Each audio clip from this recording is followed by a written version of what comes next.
Good morning everyone, welcome back to our classes. तो दो जो एप्लीकेशंस थे फिजिकल इक्वेशन के वो हमने देख लिए। आज थर्ड एप्लीकेशन है वो हम देखेंगे, that is to convert one system of unit into another. So in this example we will see how to convert one system of unit into another. So let us explain this topic with the help of an example. We all know that 1 meter is equals to 100 centimeter. So consider this one as a magnitude of 1 unit. ठीक है, this is what 1 unit and this is what another system of unit. Okay, so this system of unit is comprised of two things. One is magnitude and other one is unit. This combined together forms a system of unit. So first one is what? Magnitude, and other one is what? Unit. Same thing for this also. This is what? Magnitude, and this is what? Unit.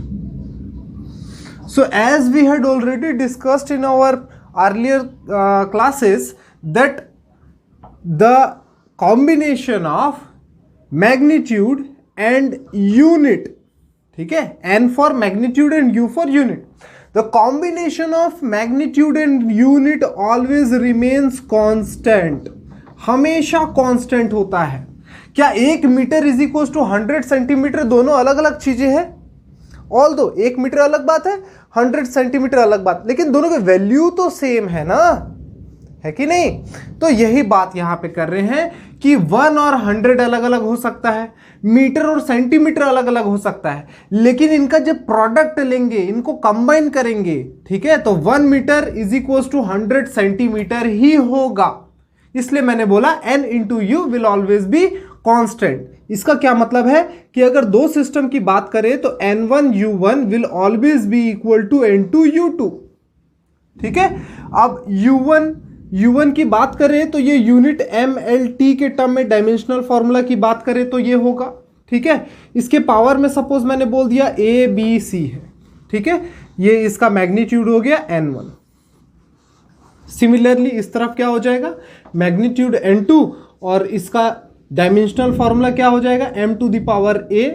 ठीक है, ये 1 है तो 1 ले लेते हैं, इधर 2 है तो m2 l2 to the power b and t2 to the power c, ये हो जाएगा। ठीक है, अब करना क्या है? करना हमको ये है कि एक सिस्टम ऑफ यूनिट को दूसरे सिस्टम ऑफ यूनिट में कन्वर्ट करना है। ठीक है, एग्जाम्पल के लिए आपको पूछ देगा कि 1 metre is equal to how much centimetre. ठीक है, तो centimetre is what? CGS unit. Oh, I am sorry, light issue. Right, so let us again restart our video. So again what I want to say is the n1 was what? Magnitude in one system of unit, and n2 is what? Magnitude in other system of unit. So if we want to calculate how much 1 meter is in some other system of unit, it means we have to calculate the numeric value or magnitude of one system of unit in some other system of unit. So in short we have to calculate n2. So from this equation we can calculate n2. So what will be n2? So the component with n2 will come in the denominator in this side. So what it will become? It will become n1 and m1 upon m2. This whole system comes in the denominator of this side. So I am just dividing m by m, l by l and t by t. So m1 by m2 and both has same power, that is a, into l1 by l2 and both have same power b, into t1 by t2 to the power c. So this is our final answer or expression with the help of which we'll encounter some numeric questions. So please write down this equation. This is our formula. Okay, have you done? Okay, let's see some questions based on this formulas.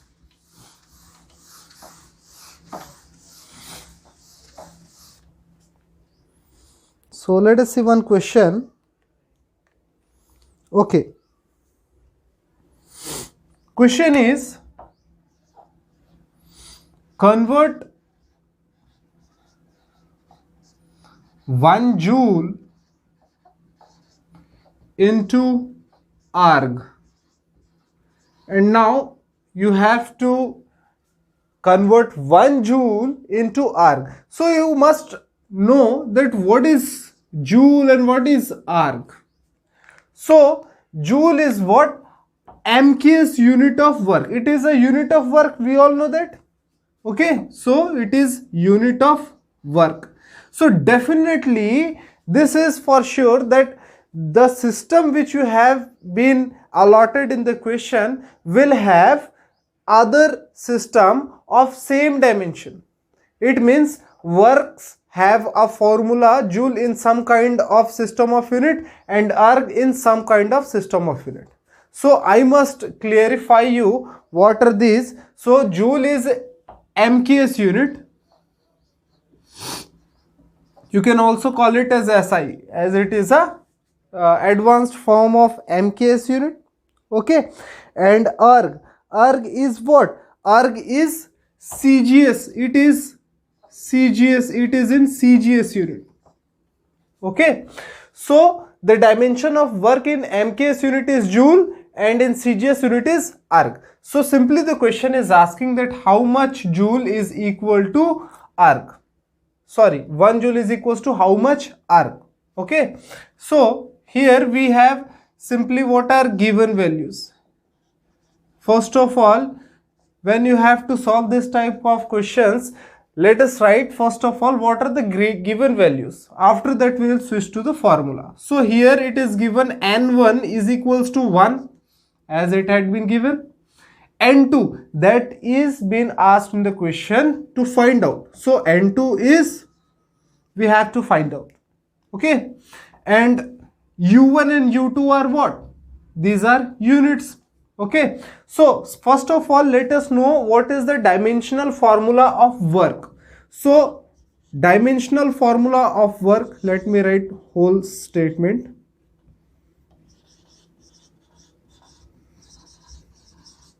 Dimensional formula of work.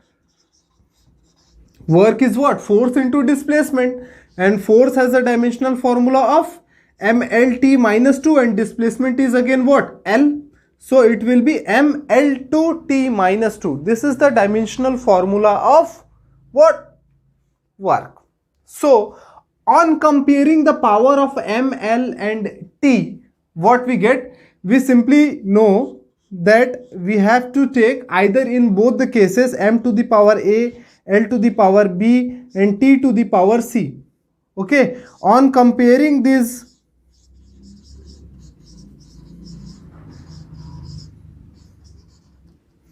simply you write on comparing above, we can say a is a to m to the power a and here m to the power 1. So simply it will be a is equals to 1.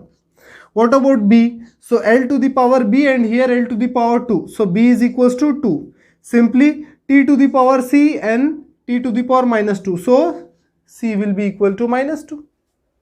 ठीक है, क्या किया हमने? Simply m के power में a, l के power में b, t के पावर में c ये हमको पता है, और फिर हमने डायमेंशनल फॉर्मूला निकाल लिया. क्या होता है? ml2t माइनस 2 होता है वर्क का. अब यहां से कंपेयर कर दीजिए. a के पावर में यहाँ m के पावर में a है, यहाँ 1 है, तो a इज इक्वल टू 1 हो गया, b इज इक्वल टू 2 हो गया और c is equal to minus 2 हो गया. यही हमने किया यहाँ पे. ठीक है, क्लियर है? चलिए बहुत बढ़िया. अब इसके बाद फॉर्मूला लगा दीजिए. क्या था formula? n1u1 is equals to n2u2. ठीक है, इसका मतलब है कि n1 और इस तरफ क्या होगा आपका m1 to the power a, l1 to the power b and t1 to the power c will be equal to N2 और इस तरफ क्या हो जाएगा M2 to the power A, L2 to the power B and T2 to the power C. So what we have to calculate? We have to calculate N2. So what will be the formula for N2? It will be N2 is equals to N1 and we have over here M1 by M2 to the power A, L1 by L2 to the power B and T1 by T2 to the power C. Now we know the value of A, B and C. Okay. So now, before going into what is the value of M1, M2, L1, L2 and T1, T2, let us make a chart. I am writing here chart. So first one is MKS unit, write MKS unit over here, and second one is CGS unit. So write over CGS unit over here. So write M1, M2, L1, T1, L2, T2. Write the formulas over here. Okay. So what is the formula? MKS, M for mass. Mass in MKS system was what? Is in kg. So M1 will be 1 kg. Okay. And length will be in kilometer. So it will be 1 kilometer. And time is always in second. So it is all about. In CGS unit, mass is in gram. So write here 1 gram. Length is in centimeter. So this is 1 centimeter and time is always in 1 second. So we have these two systems over here. Now what we have to do? We have to convert MKS into CGS. ठीक है, तो जितने भी MKS वाले terms हैं उनको CGS में convert कर लो, यानी कि ये kg में नहीं ग्राम में होना चाहिए. तो 1 kg is equal to how much 1000 gram. ठीक है, ये सेंटीमीटर में है, ये किलोमीटर में है. ठीक है, तो किलोमीटर में नहीं होना चाहिए, किस में होना चाहिए? सेंटीमीटर में होना चाहिए. ठीक है, ओके.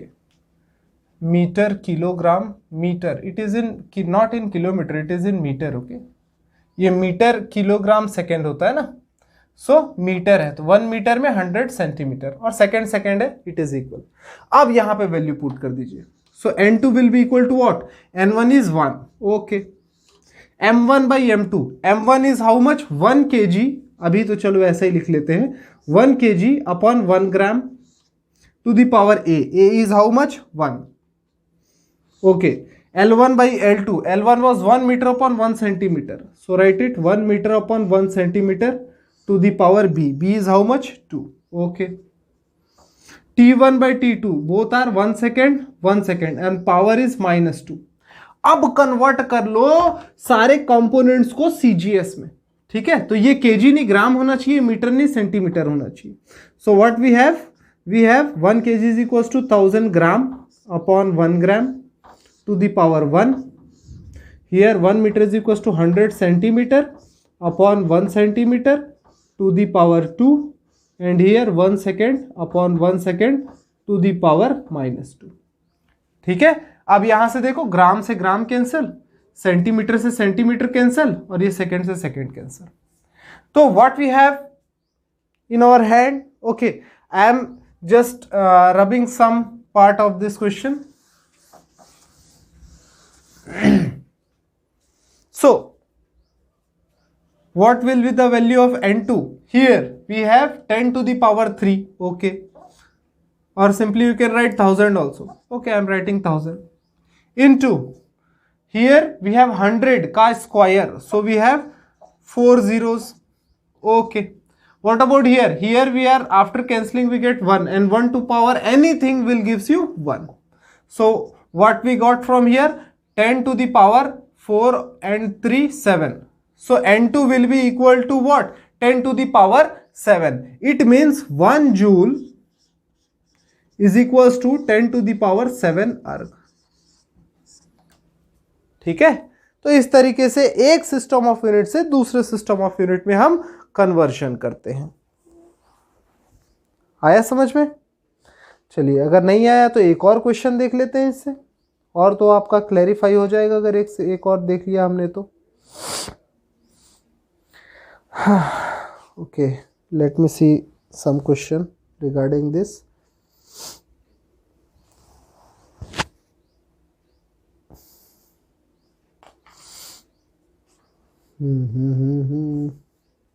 वेट, ओके, चलिए एक और क्वेश्चन देख लेते हैं.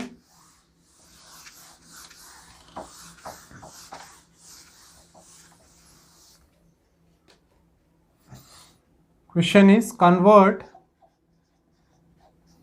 21 joule into CGS system. ठीक है, so simply start from formula N1U1 is equals to N2U2. ठीक है, अब आपको पता होना चाहिए जूल क्या है. Joule is a SI unit of work. ठीक है, SI या MKS बोथ आर से. ठीक है, तो SI यूनिट है ये वर्क का. What is the formula, dimensional formula for work? It is ML2T-2. अभी लास्ट क्वेश्चन भी हमारा इसी पे बेस्ड था. ठीक है, अब इसके बाद दो टेबल बना लीजिए. एक साइड लिख लो SI, एक साइड लिख लीजिए CGS. ठीक है, अब SI में मास किस में होता है? kg में. So we have 1 kg. ठीक है, लेंथ किस में होता है? मीटर में. So we have 1 metre. And time किस में होता है? सेकंड में. So we have 1 second. Here mass किस में होता है? ग्राम में. तो ये हो गया 1 ग्राम. लेंथ आपका किस में होता है? सेंटीमीटर में. तो ये हो गया आपका 1 सेंटीमीटर. और टाइम किस में होता है? 1 सेकंड में. तो ये SI लिख लो आप. ठीक है, अब आपको क्या करना है? SI से CGS में कन्वर्ट करना है. तो kg को ग्राम में कन्वर्ट कर लो. तो ये कितना हो जाएगा? 1000 ग्राम्स. ठीक है, मीटर को सेंटीमीटर में कन्वर्ट कर लो तो ये कितना हो जाएगा? 100 सेंटीमीटर. और ये तो ऐसा ही रहेगा. ठीक है, सो यहां पे आपका नेक्स्ट पार्ट, यहां पे अब आगे क्या हो जाएगा? इस फॉर्मूला को इलेबोरेट कर लो. तो ये क्या हो जाएगा? N1 into M1 to the power A, L1 to the power B, T1 to the power C. और इस तरफ N2 into M2 to the power A, L2 to the power B and T2 to the power C. ठीक है, N2 की value आपको निकालनी है. ठीक है, तो ये क्या हो जाएगा? N1 और यहां पे M1 by M2 to the power A, L1 by L2 to the power B and T1 by T2 to the power C.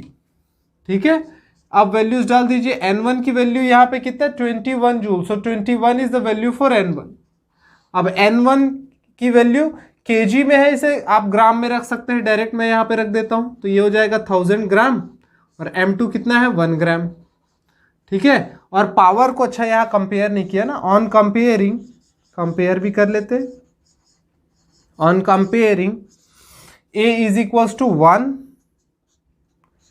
B is equals to 2 and C is equals to -2. ये value रख दीजिए, यहां पे 1 आ जाएगा. ठीक है, L1 is how much? 100 centimetre upon 1 centimetre to the power B is how much? 2. Then T1 1 second upon T2 is again 1 second to the power -2. ठीक है, यहां से ग्राम कैंसिल, CM से CM कैंसिल और ये पूरा cancel.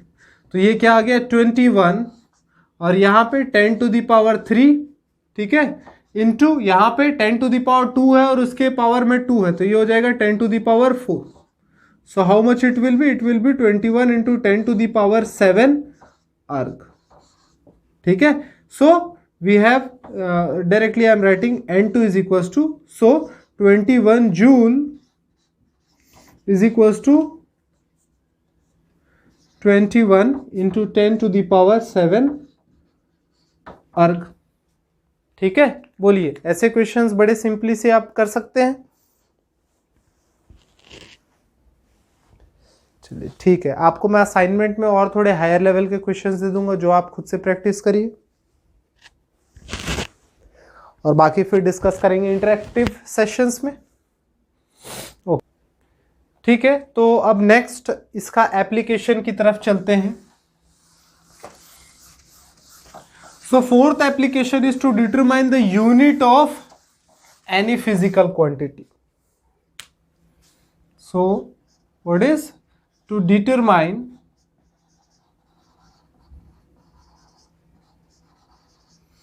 the unit of physical quantity. ठीक है, suppose for example any physical quantity has a formula, dimensional formula as m naught L t minus 1. So what will be the unit for this physical quantity? So here we don't have any mass, we have length for meter, and time, it is in inverse, so per and time for second. So the unit will be what? Meter per second. Okay, simply we had determined the unit for this physical quantity, it is meter per second. So definitely this quantity is what? Velocity. We know that the dimensional formula for velocity is lt minus 1 and its units is meter per second. So this is how we can find out the physical quantity of any formula over this type of equations. Okay, so these were the applications of physical equation. Let us now move to another topic. Okay, so our next topic is error. So error in measurement.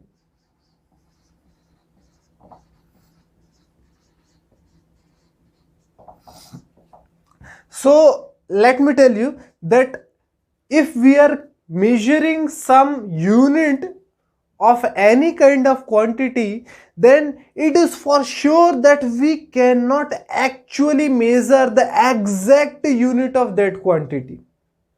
Just for example, if we have any length which is measured as 9 centimeter, so this 9 centimeter, if we start measuring this 9 centimeter with the help of scale or some any other device, it is for sure that you are not going to measure exact 9 centimeter.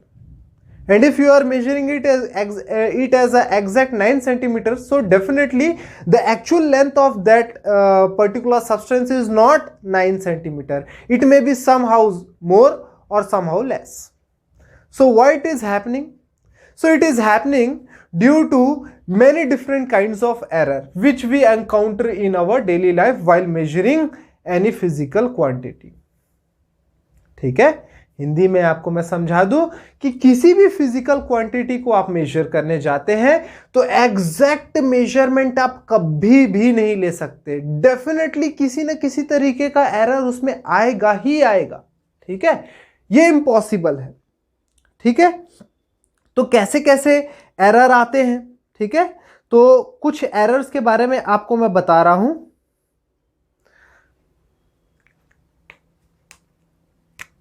कुछ आते हैं systematic error.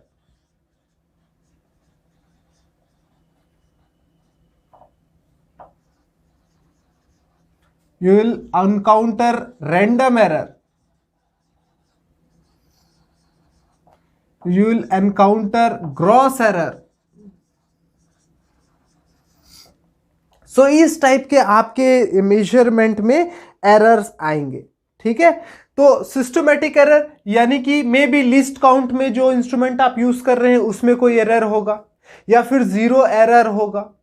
ठीक है, बहुत सारे अलग अलग तरीके के एरर होते हैं. ठीक है, लिस्ट काउंट में constant error, zero error, instrument में एरर, या फिर किसी आपने ठीक से ध्यान नहीं रखा उस पर्टिकुलर सब्सटेंस का, उसके वजह से एरर, या फिर एटमॉस्फेयर में कुछ चेंजेस आ रहे हैं उसकी वजह से एरर. ठीक है, ह्यूमिडिटी की वजह से एरर. तो बहुत सारे अलग अलग तरीके के एरर्स होते हैं. ठीक है, तो टाइप्स ऑफ एरर के बारे में अभी ये इतने तरीके, इस टाइप्स के एरर आप एनकाउंटर करेंगे. ठीक है, सो इसमें आपको मैं बता दूं कि जो एरर है, जो एक्चुअल में एरर आता है, ये टाइप्स ऑफ एरर है. ठीक है, सो एरर आता है तो अब क्या किया जाए, गलत वैल्यू को थोड़ी हम रिप्रेजेंट कर सकते हैं. तो हम क्या करते हैं, एरर्स को 3 वेज में हम क्लासिफाई करते हैं और उन एरर्स को हम ऑलरेडी प्लस या माइनस करके एक्चुअल वैल्यू में हम एड अप करके लेके चलते हैं. ठीक है, जब भी आप वैल्यू निकालेंगे जैसे कि 10 ml, तो आप बोलोगे 10 ml प्लस माइनस 2%, यानी कि 2% ज्यादा या 2% कम हो सकता है हमारी रीडिंग का। तो इस तरीके से जो है साइंटिफिक वैल्यूज को डिनोट किया जाता है। ठीक है, सो आपको मैं कुछ बता दूं, एरर को किस तरीके से क्लासिफाई किया गया है, जो कि आपको फाइनल वैल्यूज में ऐड ऑन करना होता है। ठीक है, one is absolute error,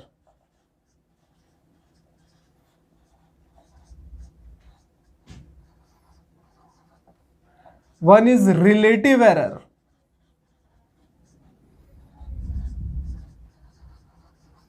and one is percentage error.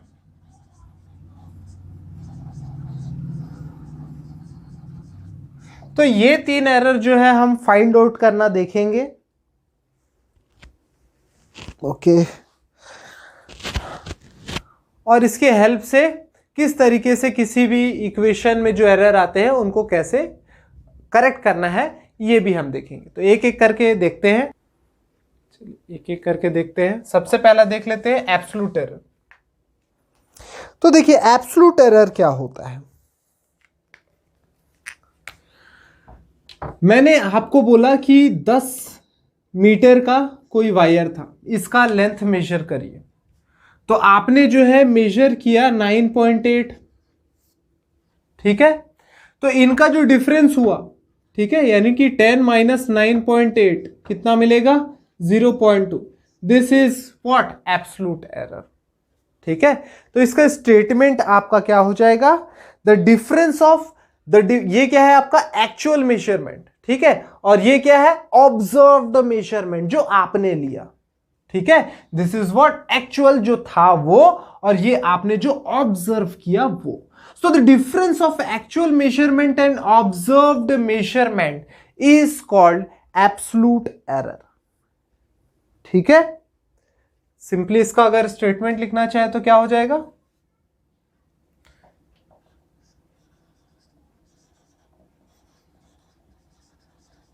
the difference of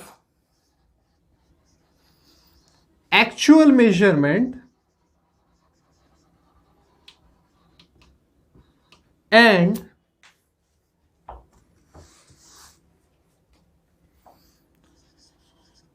observed measurement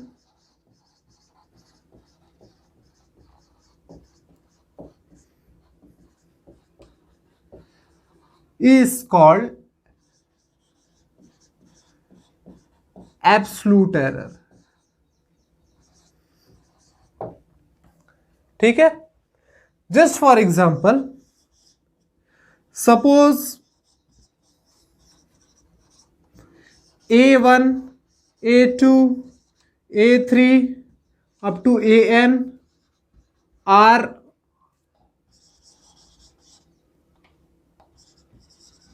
observed measurement of any quantity।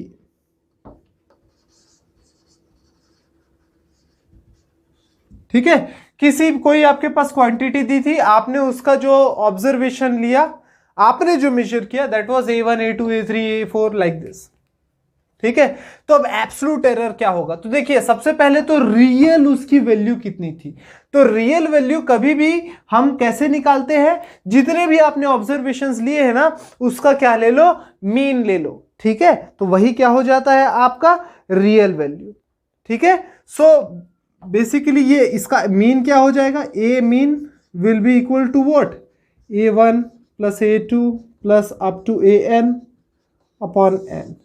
ये आपका क्या हो गया, मीन वैल्यू। तो एब्सोल्यूट एरर को देखिए डिनोट किससे करते हैं, एब्सोल्यूट एरर को डेल्टा ए से डिनोट करते हैं, अगर ए आपका फिजिकल क्वांटिटी है तो। ठीक है, फर्स्ट क्वांटिटी में क्या एरर, कितना एब्सोल्यूट एरर है, तो बोलेंगे डेल्टा A1। ठीक है, फर्स्ट क्वांटिटी में कितना आपका एरर है, तो इसे मैं बोलूंगा डेल्टा A1, इसे मॉड में कर लो। ठीक है, तो ये वैल्यू कितनी आएगी, ये आएगी एक्चुअल, यानी कि ए मीन माइनस ऑब्जर्व्ड। बोलो क्लियर है कि नहीं है। है ना। ये हम मैग्नीट्यूड ले रहे हैं, ठीक है, तो इसे मॉड में हमने इसे रख लिया, ठीक है, पॉजिटिव वैल्यू हर बार लेंगे हम। तो डेल्टा A1 यानी कि पहले वाले में एब्सोल्यूट एरर कितना था, तो एक्चुअल माइनस ऑब्जर्व, ठीक है। सिमिलरली सेकंड निकालना है तो क्या हो जाएगा, डेल्टा A2 बराबर क्या हो जाएगा, A mean minus A2, like this up to AN तक हम ऐसे ही निकाल सकते हैं, ठीक है। तो ये क्या होता है आपका, ये होता है एब्सोल्यूट एरर, ठीक है, नोट डाउन कर लीजिए, फिर इसे मिटाता हूं, नेक्स्ट एरर की तरफ चलते हैं फिर, दैट इज रिलेटिव एरर, ठीक है।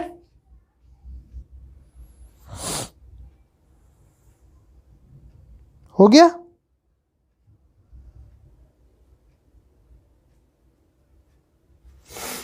चलिए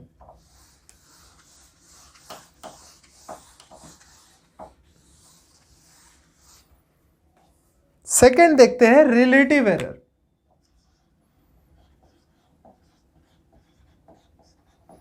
डेफिनेटली किसी न किसी के साथ रिलेट करेंगे, इसीलिए इसे क्या कह रहे हैं, रिलेटिव एरर कह रहे हैं, ठीक है।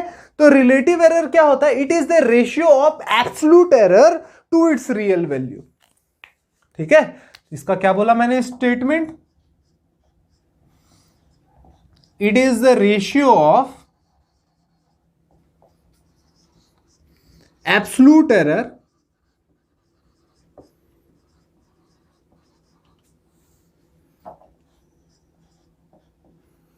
to its real value, ठीक है। तो इसका फॉर्मूला क्या हो जाएगा, तो इसका फॉर्मूला हो जाएगा relative error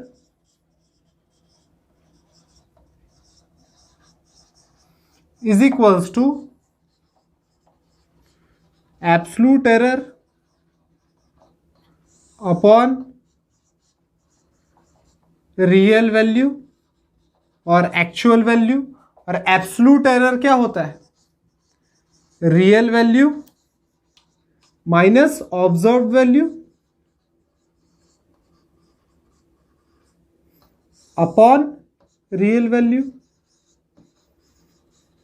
so real value के कंपैरिजन में रेशियो हम निकालते हैं एब्सोल्यूट अपॉन रियल, ठीक है, absolute upon real is what, relative error, ठीक है। अब चलिए एक एग्जांपल के लिए मैं बता दूं, एग्जांपल के लिए कोई 10 मीटर का बार था जिसका हमने वैल्यू ऑब्जर्व किया 9.8, ठीक है। तो 10 मीटर क्या है, एक्चुअल वैल्यू, और 9.8 क्या है, ऑब्जर्व वैल्यू। तो इसका रिलेटिव एरर क्या हो जाएगा, तो इसका रिलेटिव एरर क्या हो जाएगा, एक्चुअल वैल्यू, ठीक है, sorry absolute error upon actual value या रियल वैल्यू। तो एब्सोल्यूट एरर क्या होता है, रियल माइनस ऑब्जर्व, तो रियल कितना था 10.8, ऑब्जर्व कितना हुआ 9.8, अपॉन में एक्चुअल कितना है 10, ठीक है। तो ये कितना हो जाएगा 0.2 डिवाइडेड बाई 10, तो ये कितना आ जाएगा 0.02। This is what, relative error, ठीक है, क्लियर है।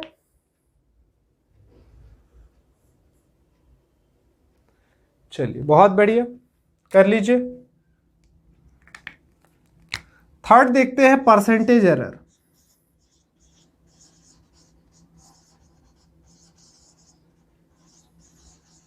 तो परसेंटेज एरर क्या है, रिलेटिव एरर को परसेंट में जब डिनोट करते हैं तो वो परसेंटेज एरर हो जाता है, ठीक है। तो सिंपली हम कह ले percentage denotation of relative error is percentage error, ठीक है। एग्जाम्पल दे करके सेम यही वाला अगर आपको एग्जाम्पल मैं दूं तो 10 था वैल्यू, एक्चुअल में मेजर किए 9.8, तो परसेंटेज एरर बताइए, तो क्या बोला, रियल एरर को परसेंट के फॉर्म में बता दीजिए, ठीक है। तो यही वैल्यू जो हमने निकाली 10 माइनस 9.8 डिवाइडेड बाई 10, ठीक है, इसको परसेंट में बचाना है तो इंटू 100 कर लेते हैं। तो ये वैल्यू कितनी आ रही थी 0.02 इंटू 100 करेंगे तो ये कितना आ जाएगा 2%। So percentage error present in this example was 2%। बताइए क्लियर है कि नहीं? ठीक है, ओके।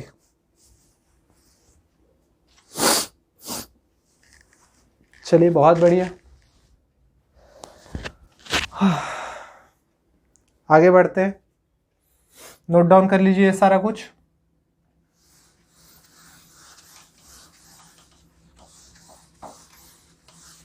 अब बात करेंगे कॉम्बिनेशन ऑफ एरर की। एरर्स को कैसे सॉल्व करते हैं? जब आपके पास 2 या 3 या 4 फिजिकल क्वांटिटीज है, किसी रिलेशन से वो जुड़े हुए हैं, या एडिशन या सब्सट्रैक्शन या मल्टीप्लिकेशन या डिवाइड, तो ओवरऑल पूरे में एरर कैसे निकालेंगे? ठीक है, तो उसके लिए हम टॉपिक देख रहे हैं कॉम्बिनेशन ऑफ एरर।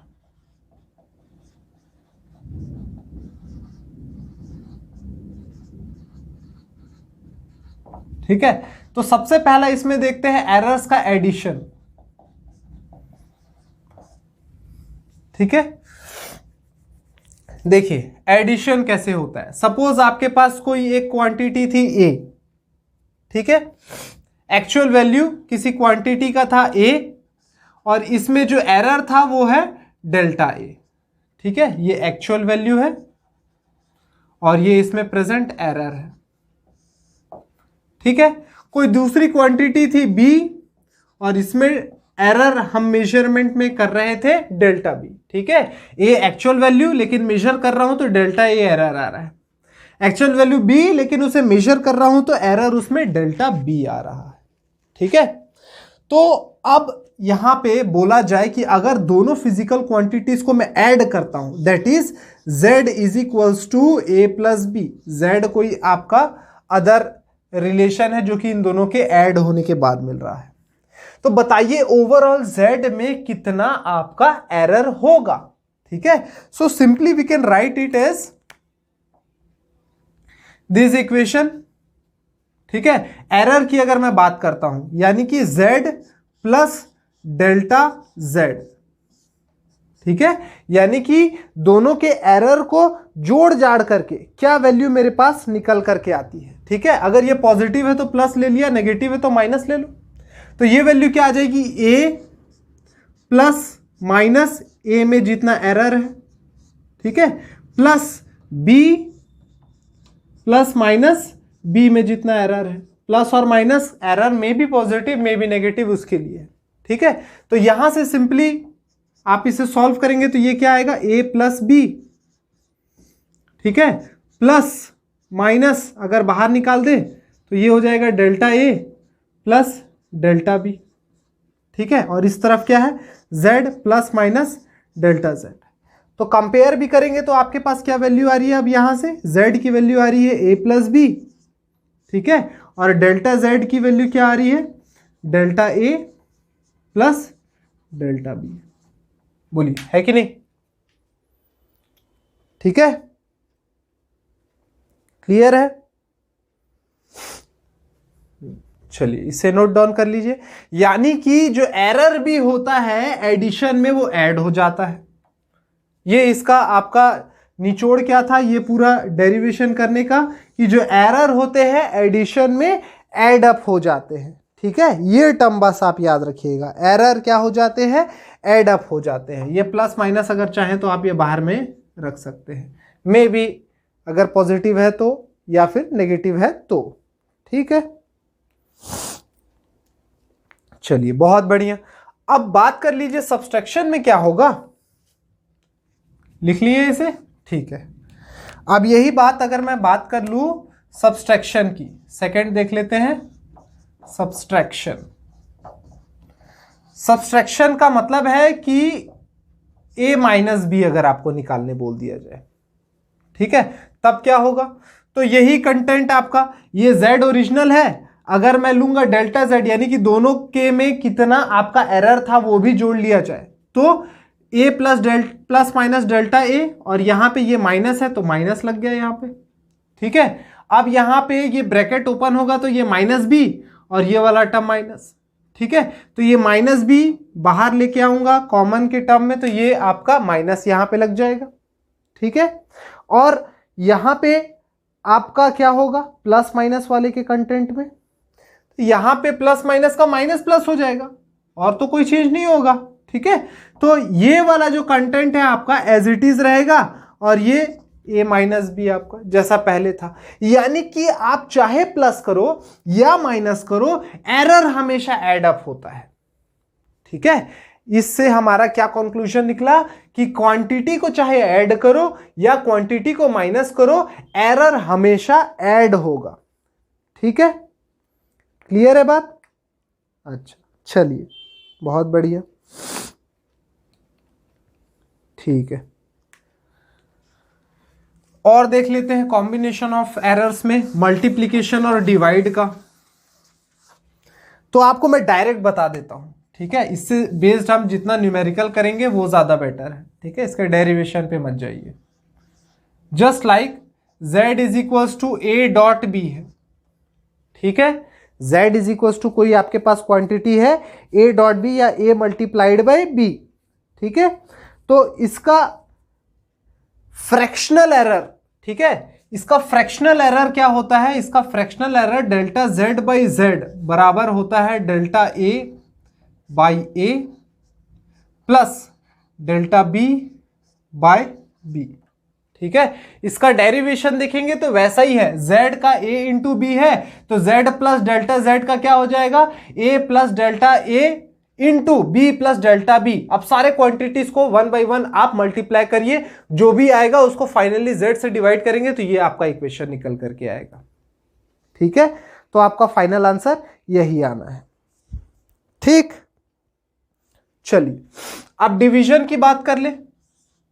यानी कि कोई आपके पास फिजिकल क्वांटिटी है z बराबर a अपॉन बी, तो इसका अगर फ्रैक्शनल आप एरर निकालेंगे that is delta z by Z, तो ये वैल्यू भी आएगी delta a by a plus delta b by b, ठीक है। अगेन न्यूमेरिकल आप करके देख लीजिएगा, इसे आप जैसा भी सॉल्व करना चाहेंगे न्यूमेरिकली, फाइनल आपका जो आंसर आएगा यही आएगा, ठीक है। हमारा काम है जितना ज्यादा हम इस पे बेस्ड न्यूमेरिकल करें, ठीक है। तो आपको मैं डायरेक्टली लेके जा रहा हूं न्यूमेरिकल की तरफ बहुत तेजी से, ठीक है।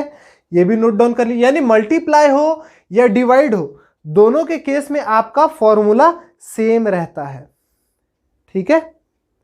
और अब एकदम अजीब सी चीज मैं आपको बताने जा रहा हूं, ठीक है। पावर वाला जहां से क्वेश्चन आते हैं, ठीक है। एक्चुअल में इधर कहीं से क्वेश्चन नहीं आएगा, क्वेश्चन सिर्फ यहां से आएगा। क्या कि आपके पास एक क्वांटिटी है a के पावर में a, b के पावर में b, और मान लो डिवाइड में है c के पावर में c। तो अब बताइए फ्रैक्शनल एरर कितना होगा। तो इसका fractional error delta z by Z बराबर होगा, अब देखिए जो पावर में होता है ना वो सामने आ जाता है, यानी a into delta a by A plus b सामने आ जाएगा डेल्टा b बाई b। अब डिवाइड में जो भी होता है या मल्टीप्लाई में हो, कुछ भी हो, हर बार प्लस ही होगा, नेगेटिव साइन का कोई लोचा नहीं है यहां पे, ठीक है। ये क्या हो जाएगा, c into delta c by c, ठीक है। तो नेगेटिव साइन से कोई फर्क नहीं यहां पर, सॉरी डिवीजन हो या मल्टीप्लीकेशन हो उससे कोई फर्क नहीं पड़ता, हमेशा वैल्यू क्या होती है, एड अप होती है। जो भी पावर में होगा क्या हो जाएगा, वो सामने आ जाएगा, ठीक है। तो अगर आपके पास एग्जाम्पल के लिए एक इक्वेशन में दे दूं कि a cube b to the power 4 upon c to the power 7, ठीक है, कोई क्वांटिटी है, इसमें आप टोटल एरर निकालिए, तो आप क्या बोलेंगे, फ्रैक्शनल एरर निकालना है तो डेल्टा z बाई जेड बराबर 3 delta a by A plus 4 delta b by b plus 7 delta c by c, ठीक है। और उसके बाद जो भी वैल्यू दी होगी डेल्टा a बाई ए की, ये सारी वैल्यूज हम निकाल लेंगे, ठीक है। रिलेटिव एरर जो हमने पढ़ा है, एब्सोल्यूट एरर, रिलेटिव एरर और परसेंटेज एरर, उसके हेल्प से बाकी के वैल्यूज निकाल लेंगे। जब इससे कुछ क्वेश्चंस करेंगे तब आपको मैं बताऊंगा, ठीक है। तो अब हमारा ये एरर वाला पोर्शन भी खत्म हो गया। ये याद रखिए, ये वाला वेरी इंपॉर्टेंट, यही आपका सबसे इंपॉर्टेंट है, ये वाला पोर्शन, ठीक है, आपके कॉम्पिटिटिव एग्जामिनेशन के पॉइंट ऑफ व्यू से भी ये बहुत इंपॉर्टेंट है। ठीक है, एरर वाला पोर्शन बहुत बार क्वेश्चन आया है एरर से, ये वाले पोर्शन से ही सिर्फ। तो आज की क्लास में सिर्फ इतना ही करते हैं, और फिर जो नेक्स्ट क्लास होगा वो पूरा डिवोटेड होगा, जो भी हमने आज के सेशन में किया उससे सारे न्यूमेरिकल्स हम करने की कोशिश करेंगे। ठीक है, तो आज की क्लास के लिए सिर्फ इतना ही। Thank you.